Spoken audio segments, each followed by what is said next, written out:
Hello and welcome to State of the Economy. The Supreme Court in the last few weeks, 6 or 7 weeks, has spent over 50 hours hearing a public interest litigation which has drawn attention to the unprecedented drought situation in the country. India has seen back-to-back droughts for 2 years, and there's a veritable crisis in the agriculture sector. There are water refugees. We see Marathwada, Bundelkhand every day in the news, and the Supreme Court has, in fact, gone to the extent of indicting several state governments which have refused to declare drought because probably they fear that they will have to make a whole lot of provisions if drought is declared. And to discuss this, and the crisis in the agriculture sector as this government completes 2 years, we have in our studios Professor Ashok Gulati, Chair Professor at ICRIER, who is also a member of a subcommittee on agriculture in Niti Aayog. Welcome to our show, Dr. Ashok Gulati. So, please tell us, what is the nature of crisis that we are staring at, and do you feel that that this government has been a bit slow in recognizing this? Because we have been discussing this in these studios 6 months ago, a year ago, So, how do you see this? First thing is we should recognize the seriousness of the situation.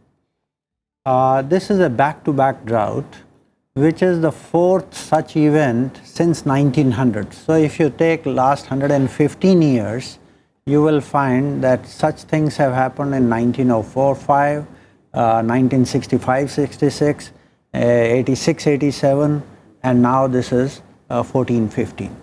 And second year of the drought, when it is back to back, is always more challenging because the reservoirs run out of any reserves of water, and therefore there is a big challenge. And that's what happened in Marathwada, that even drinking water became a major issue. And they had to then ferry water through all these jalduts, water trains so-called. It's not the first time this has happened, but the seriousness and the scale at which it is happening. Today more than 260 odd districts out of 680 odd districts in the country are in the grip of a drought. Now, question is... And we've had 2 years of near 0% agriculture growth, right? The average of the 14, 15 and 15, 16 is less than 0.5%. Less than 0.45 to be exact. That's the level of growth.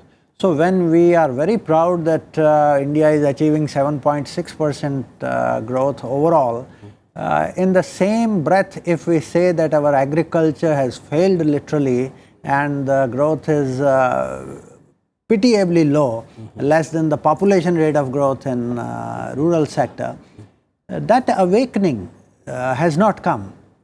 We want to boast about the overall growth, but we say, don't say anything about agriculture, hide it. Now, that's not true. Do you get a sense that this government doesn't want to talk about it, doesn't want to talk about the crisis? Any government that is in power doesn't want to talk about weaknesses. They want to give what is good. But I think a realistic person, if he is committed to the country's welfare and especially the masses, because where are the masses? They are in rural areas. You may have anything, you and me don't feel there is a drought. We get our water supplies, we get everything, but you go just 100 kilometers away from Delhi and you will find people are struggling for water. So if that is the situation, if the recognition is not there, sincerity comes after recognition, and then there are short-term measures, medium-term measures and long-term measures you have to put in place. Otherwise, this will come back again after 2 years, 3 years, and it will be worse than this. Dr. Gulati, I want to ask you one question in this respect. The Supreme Court has been hearing this public interest petition on the drought situation, and it has openly, sort of publicly indicted many states which have refused to declare drought, and after Supreme Court's prompting, they declared. Gujarat, Bihar, I mean, this is not political, it's not a partisan issue. There's a BJP government in Gujarat, there's a JDU government in Bihar, and there's another government which also delayed recognizing many districts which are under drought. Now, part of this problem, which is looking the other way and not recognizing the truth of the situation, which you also said, the states are also responsible. State governments are responsible. And then the Supreme Court said, since the states are not responding, the center is also keeping quiet, whereas the center, overall responsibility is that of the center as a sovereign. So, what is the situation like? This is typical when we cannot do good in rural areas or in agriculture. We say it's a state subject, right? So, if agriculture growth is down, it is because of states. Tell me who brought the Green Revolution in this country? Who brought the White Revolution in this country? It's a proactive role of the center. Why can't center, with all the satellites and all the other equipment at its disposal, why can't it simply say these districts are way below the normal rainfall, IMD comes under them, and they can declare? In fact, I am told that the center is yet to deploy appropriate technology, remote sensing, to actually map our aquifers, groundwater resources, how much is it getting depleted, and as you said, remote sensing to recognize a drought, then transfer money to the farmers as promised by Prime Minister Modi. Technology even today we have, but the rules and regulations are of British Raj. State has to declare, then state has to demand, and only then we will wake up. Now that entire thing has to change. You are controlling all the technology. You know in each block, each district, how much rainfall has happened. IMD is continuously keeping a track of that, and on that basis, you know. So why don't you change those British Day rules to a more proactive role of the center? Exactly. It's the people of the country which are at risk. And just blaming the center or state or center, that doesn't cut the ice. So there is a collective responsibility of the political class. Of course. Tell me, Dr. Gulati, you've been writing regularly in the Indian Express on this subject. In fact, you've done the most extensive writing on agriculture, the crisis in agriculture, well-researched pieces. Now, Prime Minister Modi gave two big slogans when he came to government. One slogan was more crop per drop, which was about optimizing use of water. And the other was Har Khet Mein Pani. Now, all this would have required a certain basic framework to be put in place. 2 years on, do you think this government has put in place those frameworks, or do you feel that a lot remains to be done? Slogans are good as, attention catchers. Like you remember, okay, so there is a priority of focus, Har Khet Ko Pani. But slogans have to be matched by strategy and resources at the back of it. How much money is there in Har Khet Ko Pani? It's less than 2,000 crores, 1,867 crores or so. That is the money under. It's not even a drop. What you need is 100,000 crore, and you are putting 2,000 crores under that Har Khet Ko Pani. You can get Har Khet Ko Pani with 2,000 crores in this country. What are we talking? So, the thing is, yes, bigger investments are taking place at the state level. States together, if you see how much they are investing in irrigation, it's more than 100,000 crores. Okay. So, center, the whole thing, there are 4 components of Pradhan Mantri Krishi Sinchai Yojana. That's 6,000 crores total, less than that, 5,700 crores. That's not enough. It's not even. So if the center really wants to do, along with the states, they are putting 100,000, you put 100,000 crores and put it on a very fast track. The way you are thinking of a fast track bullet train, 90,000 crores, why don't you think of irrigation and drinking water as a bullet train and put 100,000 crores right there? I think countries' priorities have to be decided, the political economy. Very, very interesting symbolism that you've used. A bullet train on irrigation and Otherwise, if there is no agriculture drinking water, investments. you may have to carry literally drinking water in the bullet train. Yeah. Because when the crisis will come, you have to give at least drinking water to the people and to the cattle and to the crops. So what is happening to agriculture growth, production? You know, one, let me make it clear, it's not the fault of just this government. No, because of this systemic and back-to-back- structural problems, Yeah. but unfortunately the nature, the way it has played, back-to-back drought. But the visionaries and stalwarts are known in difficult times. How do they rise to the challenge?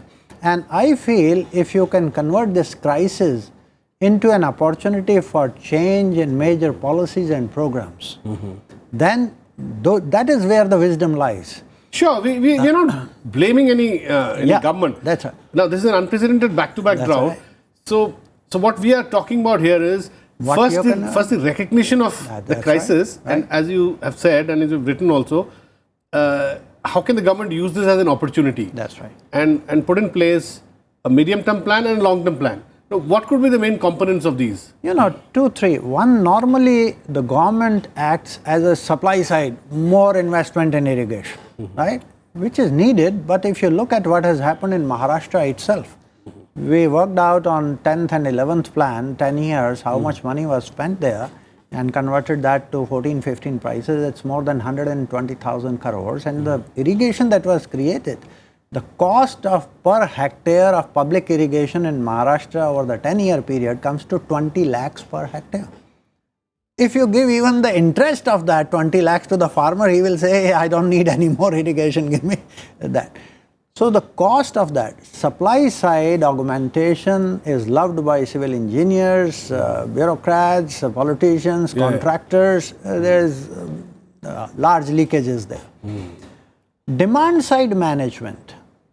Those who get water, they literally abuse water. And that demand side management is on a very low priority within the government. Again, getting back to Maharashtra, classic example of the total cropped area in Maharashtra, only 4% is under sugarcane, which takes away 2/3 of the irrigation water of the state. That 4%. 4% takes away 2/3 irrigation water of the state. So the prosperity which could have gone to 2/3 of the people of agriculture is concentrated in 4%. 100% irrigation for sugarcane, but cotton is only 3% irrigated. So no wonder that cotton yields in Maharashtra are half of that in Gujarat. Okay. And all the suicides normally used to take place in the cotton belt of Maharashtra. And you blame BT cotton. Why do you blame BT cotton? You don't have irrigation and you put in irrigation there.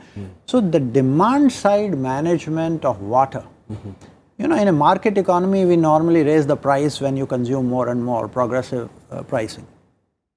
But if you don't do that, then you will have to ration supplies and give them per hectare basis same amount of water and let them trade and do that. Now that needs measurement, whether the public irrigation surface or not only canal waters but also power, because that is responsible for the groundwater. And I think we have to get some innovative things in place and start rewarding farmers for saving water and power. Because augmenting the marginal cost of providing additional supplies is much, much higher than if you reward him to save. You can easily save 30% power and 30% water, because that is the misuse that is happening in our agriculture right now. Tell me, Dr. Gulati, one point that came across from what you just said is that this is an unprecedented crisis, which you say should be used as an opportunity. And there's no point now saying that agriculture is a state subject, so state should primarily be responsible for. They are doing their bit, which you have experience with the Madhya Pradesh government. They have invested enough in agriculture. So you're saying that today, in today's situation, the center should rise to the occasion, show some vision, and actually put in the money on the table for all these things. So, but do you get the feeling from, I get the feeling from what you said that the center, the agriculture sector is becoming an unwitting, if you will, target or of the centre's tight fiscal consolidation program. So, is the agriculture sector suffering because of that? No. Because you also said that the centre is actually postponing a lot of subsidies which are going to the agriculture sector, like for fertilizer subsidy, not accounting for it in the budget, you know. But if you look at the resources going to agriculture, frankly are not less. In Indian case, compared to the agri GDP, resources going to agriculture are reasonably good. The problem is 80% of those resources are going as subsidies and only 20% as investments. You have to correct the ratio. So, if you can turn it around and make 80% investments and 20% subsidies which are targeted, this country will be giving you double the rate of growth in agriculture than what they have been registering over the last 25 years. This should be one component of the medium-term plan. Medium-term plan. So, the issue... But do you think the government is showing enough political courage to do this? You know, I would say, because I had the privilege to give a presentation to the Honorable Prime Minister, and we said in food and fertilizer subsidy. You know, food subsidy in the budget is 135,000 crores and fertilizer subsidy is 70,000 crores. Now that everybody knows. What people are not aware that there are pending bills of more than 60,000 crores for food and about 45,000 crores for fertilizers. So you have actually a 300,000 crore for food and fertilizer subsidy. Out of this, to be spent, yeah. This is what country is already incurring. Yeah. Right? 3 lakh crores. Out of this, 30 to 40% easily is the leakage. Yeah. Now, what we submitted to the Honorable Prime Minister was that if you go towards DBT, luckily he is buying the idea, but the implementation of that process through pilots, it's very, very slow. Yeah. And we are losing time.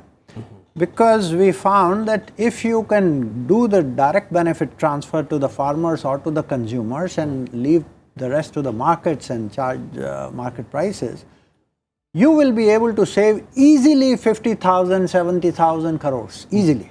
That you put in water as investment. And this country, within 3 to 5 years, it will be a different agriculture. But the process of doing politically, that is what the job of the leadership is, how to navigate it politically and convince those state governments also, bring them on board. But these are the subsidies being given by the center. Yeah. So why don't you take the lead and expedite that process?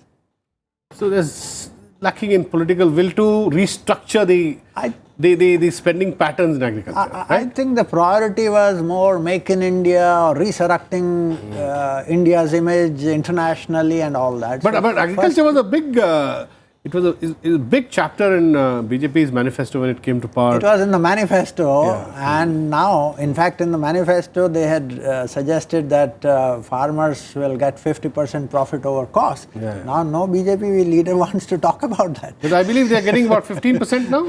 Less than 5%, 7%. That's the. They used to get 20 to 30% during UPA regime. And because of the collapse in international prices and drought, double whammy to the farmer, the profitability collapsed to less than 10%, 5%. In many commodities, it is negative. How do you respond to some of the big rallies of farmers that the Prime Minister addressed, especially in the last 3 months? Do you see that as a late recognition of the problems, one in Madhya Pradesh, one in Orissa? I was happy to see that Prime Minister within almost a month addressed 5 farmer rallies in different states from Madhya Pradesh, Karnataka, UP, Bihar and all that. It's recognition, it's retrieval at the last minute of the political goodwill. Because I know I'm in touch with many farmer organizations who were great supporters of BJP and were looking for a great change with a big hope that the new leadership will bring about. It's been largely belied, right? But somehow they got disillusioned, then they got disappointed, and today, frankly, my reading, maybe I'm wrong or right, but my reading is 70 to 80% of peasantry is very annoyed. Very annoyed. Tell me, I want to ask you one question, a bigger question, Dr. Gulati. I had some member of parliament on this show 5-time member of parliament from Orissa, and he studied agriculture very closely, and he argued that at some level this government wants a large number of farmers, because farming in their conception is not remunerative enough, and therefore they feel that a top-down approach is needed to push a few 10, 15, 20 million farmers into industry, construction, smart cities, out of agriculture. Now, in a very perverse way, a lot of migration is happening today because of back-to-back drought. Yeah. So, in a very perverse way. Now, do you think this top-down strategy of pushing people out of agriculture into the urban industrial sector, will this work? You know, one thing we have to recognize that in the long run, people have to move out of agriculture to more of manufacturing and services sector. Yeah. And that most of the developed countries have experienced in the past, and developing countries are doing it. China is a classic case in the last 20 years, 25 years, quite a bit of migration. But it has to be more organically done. But the difference is it a push factor or is it a pull factor? Yeah. You know, if it is a push factor that they have nothing to survive on in agriculture, there will be a big political price. Any party that is trying to do that deliberately, I think they will have to pay a very big political price. It has to be a pull factor. The productivity in urban areas, in the manufacturing and the services sector will always be higher, and therefore higher wage rates here should attract them to come from there. But not because they are dying there and therefore they have nothing and therefore go to the railway stations or bus stations and become coolies. Is that the type of migration? This is what happened in Marathwada. Yeah. This is not migration, this is dire distress to survive. And that's a shame on any government. So what I would do is put skill formation as one of the top priority, because you have to do skill formation of the masses so that they can be used as better technicians, better masons, better carpenters, because you will need that for urbanization and manufacturing sector, and therefore their wages will be maybe double. So it is through skill formation and better incentives and higher wages in urban areas that the pull sector should come. But they should have respectable, those who are left behind, they should have a respectable living. At present, that is an issue. Tell me, the NSSO survey on employment shows that about 20 to 25 million people have moved out of agriculture into non-agriculture activities.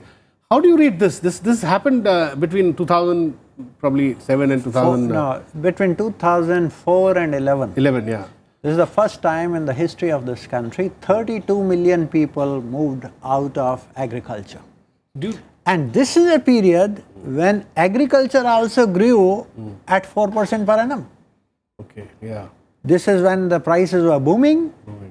Agriculture wage rates in nominal terms were rising at almost 16-18% per annum. In real terms, industry was also doing well, right? Everything was booming. So it was not distressed. This is the beauty. This was not distress, okay. This is not distressed. This is where... And do you think in the current situation with two back-to-back droughts, the migrations that are happening... This is distress. This is not acceptable at all, and this is distress, this is dying. And that will have a big political backlash. And this is happening at a time when agriculture growth is, as you said, 0.4%. Less than half a percent. Industrial growth is also around less than 2%, right? Well, that IIP numbers, every month when they come 2%, this time it is negative or 1%. But generally it's not booming. You can't say it's not booming. Not at all. Yeah. Industry so is neither not agriculture booming nor is industry booming. So what is this huge population which is migrating to industry going to do? At present, the migration that is taking place from Marathwada, they are going on the railway tracks and doing coolies job and anything just to survive.